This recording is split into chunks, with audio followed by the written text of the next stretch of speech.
Good evening and welcome to Moral Politics. I'm your host, Bill Wolford. The Goldstone Report, that's the report that won't die.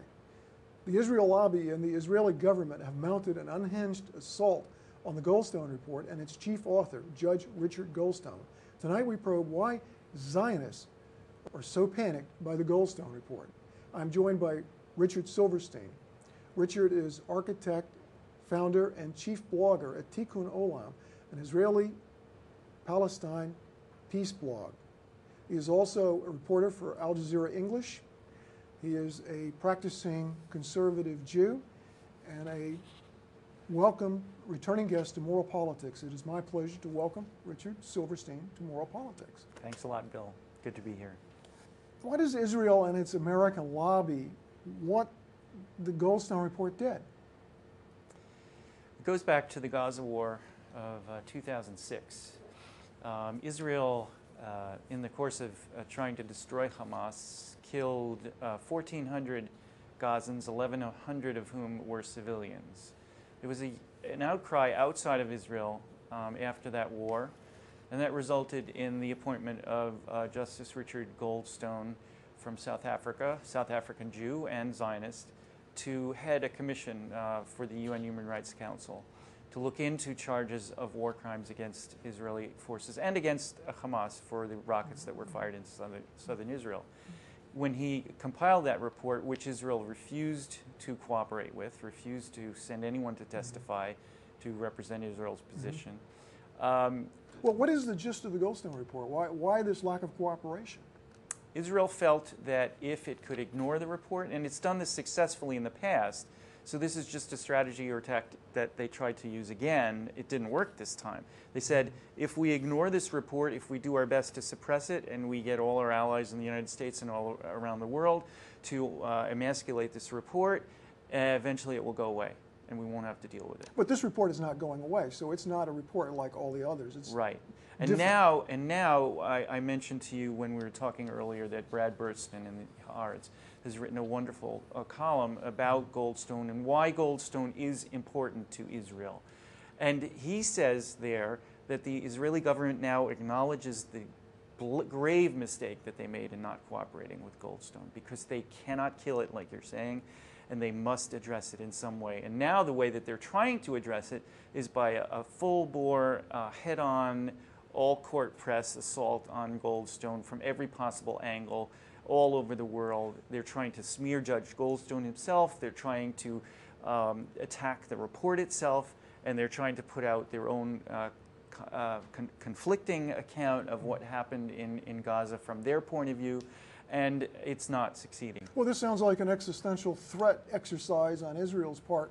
What, in a nutshell, is the UN Goldstone Report telling us? It's telling us that Israel didn't just attack Gaza and didn't, according to its own narrative, it was counterattacking in Gaza to stop the rockets that were hitting southern Israel. That is much, much less than what actually Israel did in Gaza.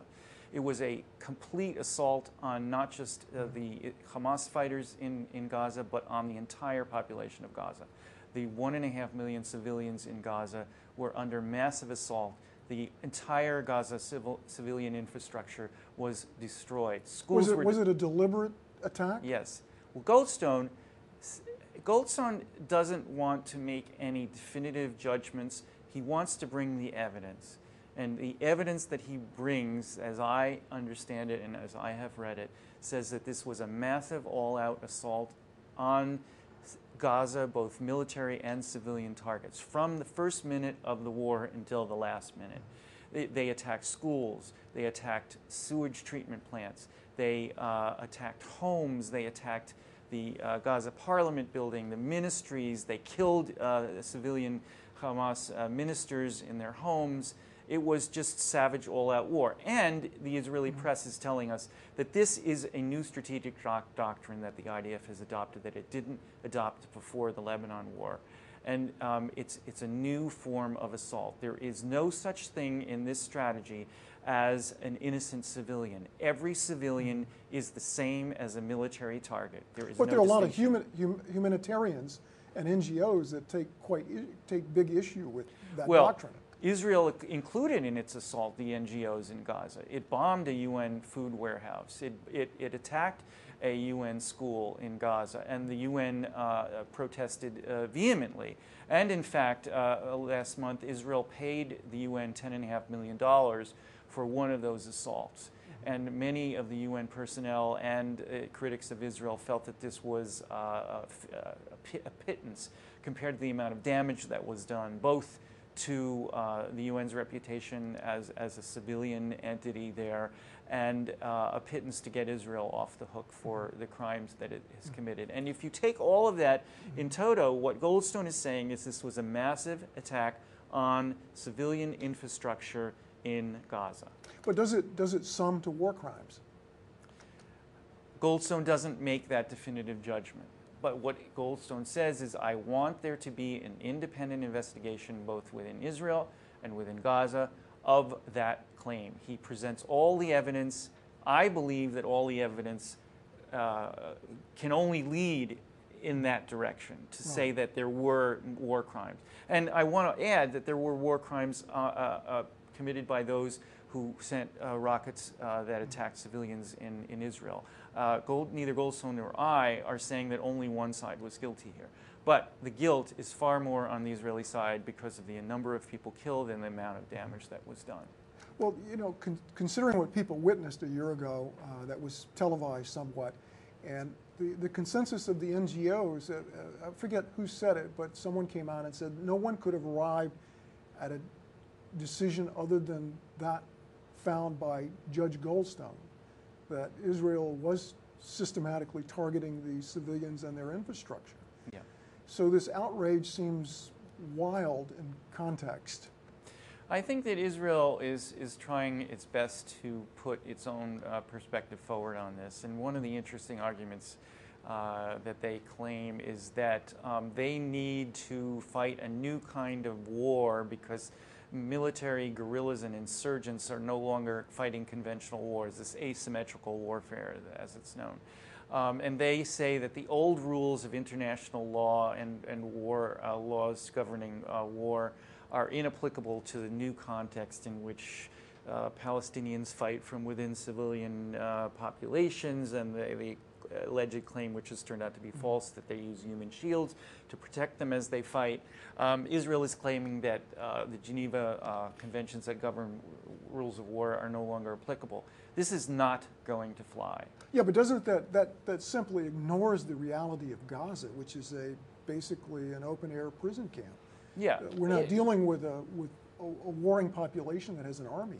Right, right. And besides, the fact is that Israel has been the one that has refused to allow Palestine to become a state, which could have some form of police or military force that could be recognized as a national army, which would then force both sides to obey the rules of war. If Israel Israel wants its cake and wants to eat it too. Right. It wants there not to be a Palestine, but it wants to be able to say that we can go in and we can smash Gaza to smithereens and send it back to the Stone Age, because there is no Palestine and there is no military force, and the Hamas militants aren't wearing military uniforms. Therefore, we can treat them as if every civilian in Gaza is a militant.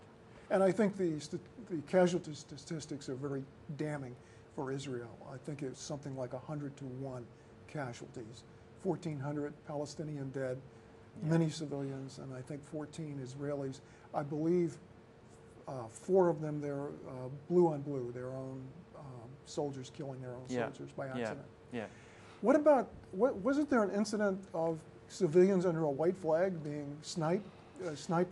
Oh, there were terrible incidents, and Goldstone goes through and he lists almost all of them. There were incidents where Israel bombed a mosque during services and killed a large number of people. There were incidents where an entire family had been sent by an Israeli force into their home and told that they would be safe there, and then a different Israeli force sent tank shells into the home and killed 30 or 40 of them.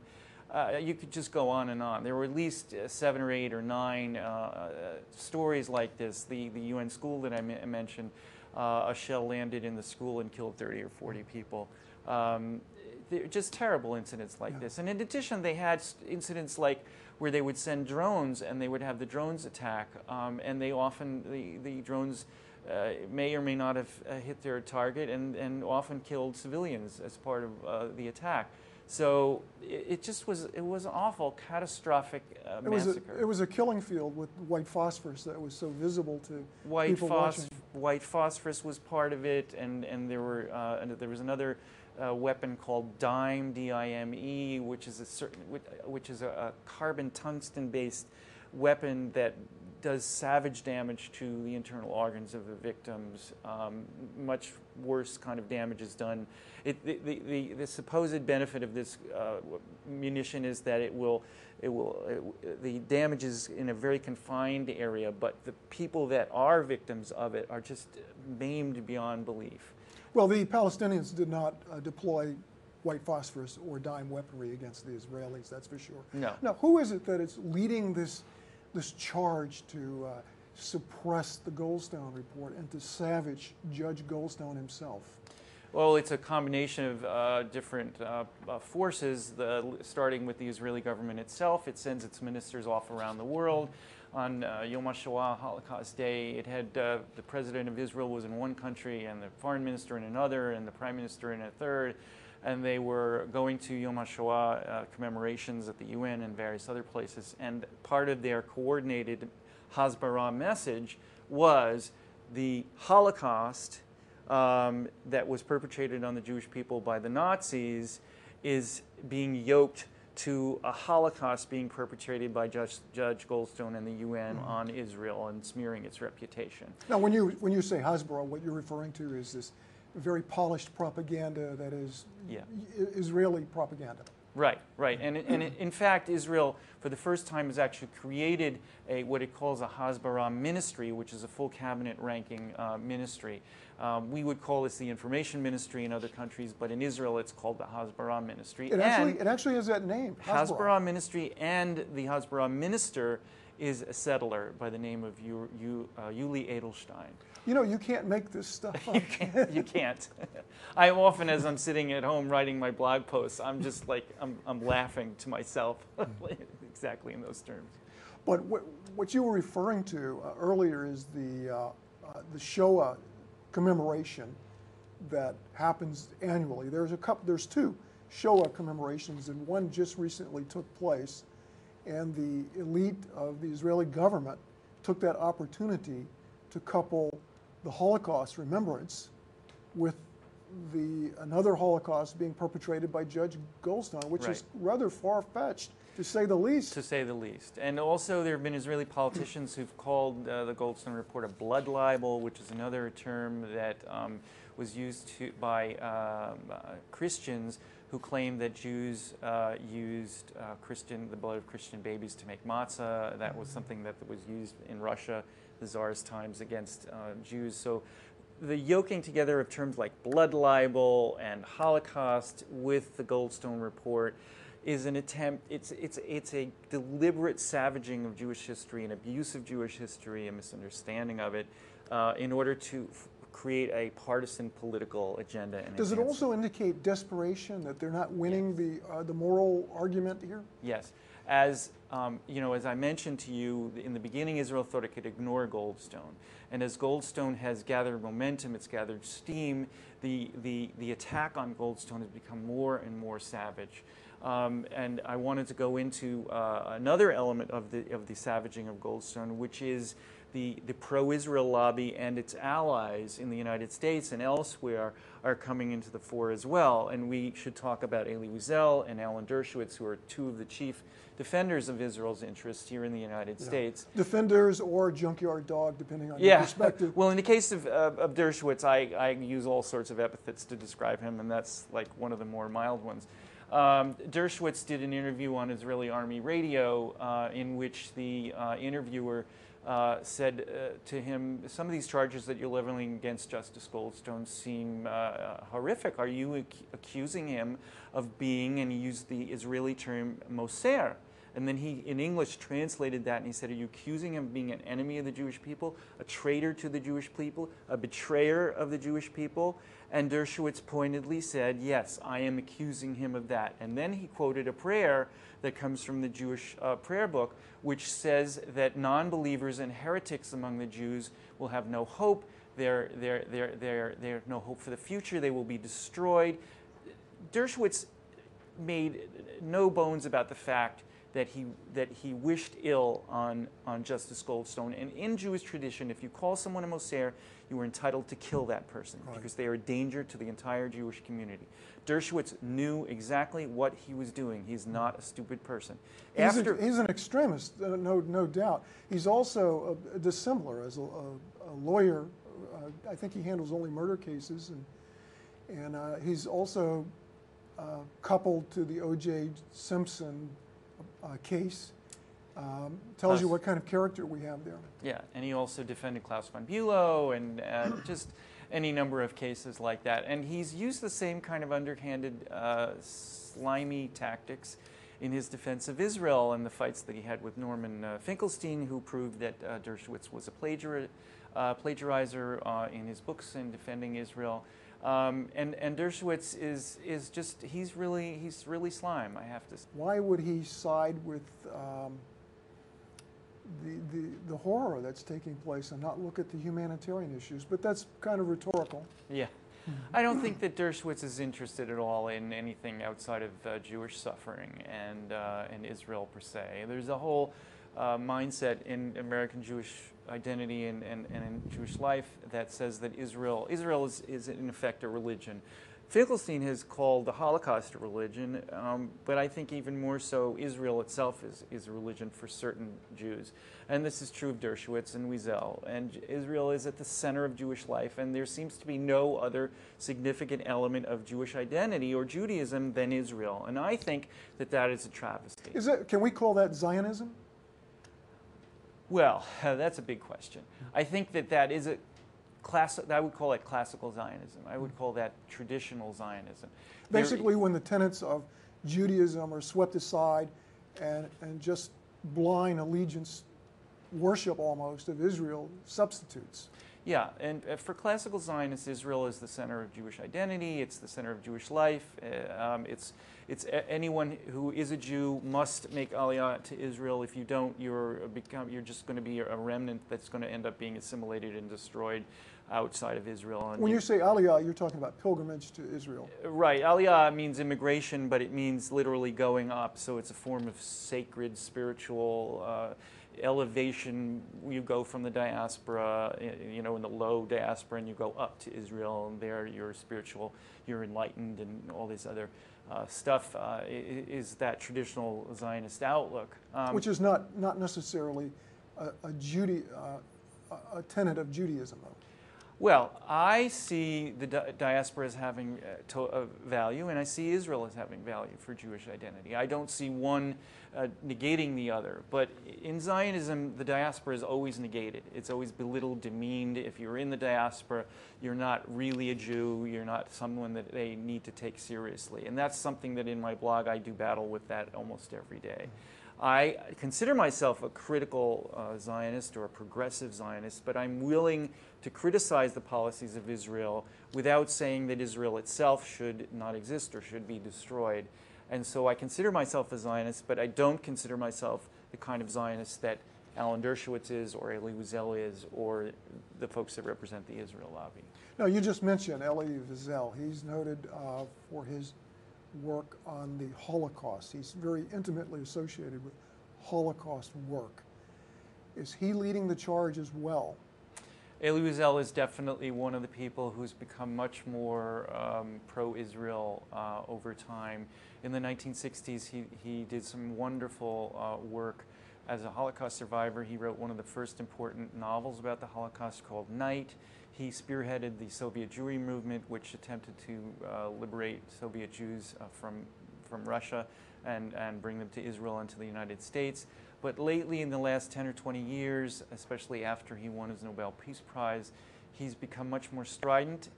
He's leading the charge against Iran right now and championing punishing, crippling sanctions against Iran. And he called the Goldstone report a crime against the Jewish people.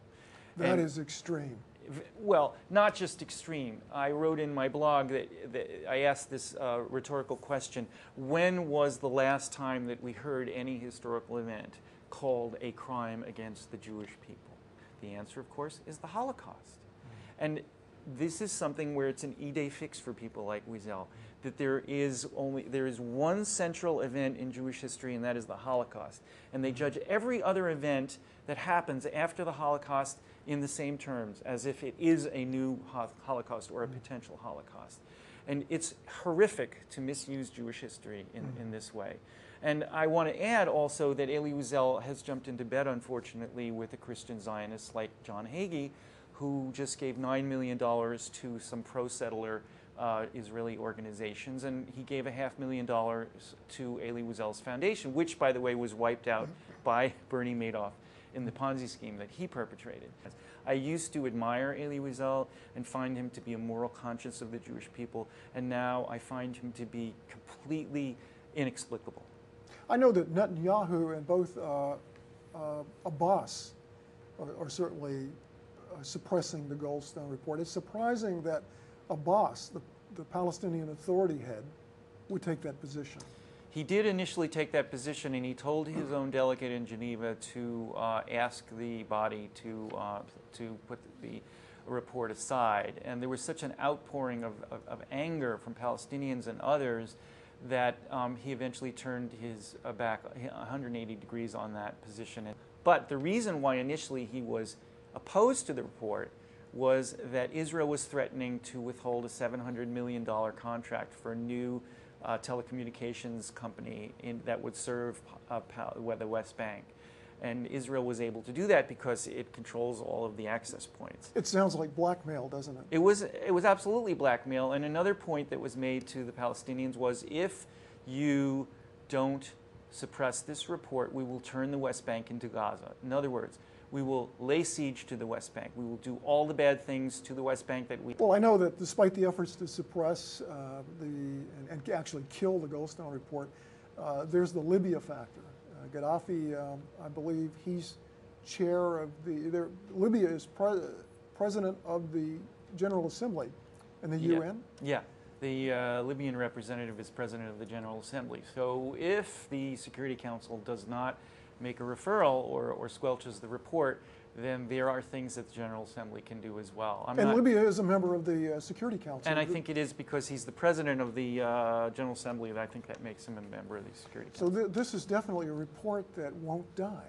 It won't. It won't. And Israel is going to have to come to terms with it. I'm not sure exactly how this will happen. But my hope is, I know that in the Security Council, the U.S. will veto any referral to the ICC, but my hope is that eventually the Goldstone report will get to the ICC, and the notion of war crimes will become a much more acceptable mainstream notion, and Israel will be forced to come to terms with that fact. Now, you mentioned ICC. Do you mean the International Court of Justice? Criminal Court, yeah. Criminal Court. In The Hague. Right. And this will have shades of what happened in Argentina, what happened with Chile, what happened with World War II Nazis. Right, and the interesting thing about Justice Goldstone is that he was involved in the reconciliation process in South Africa. He was involved in the Rwanda Tribunal, and he was involved with the Kosovo Tribunal. They were all war crimes investigations by the UN, and this is why he was appointed to investigate war crimes in Gaza. And that is where his credibility as a jurist comes from and his expertise comes from. And that is why they cannot smear Goldstone. His record and his background is unimpeachable. They've tried to turn him into a dirty rag. It simply will not work because he is above reproach.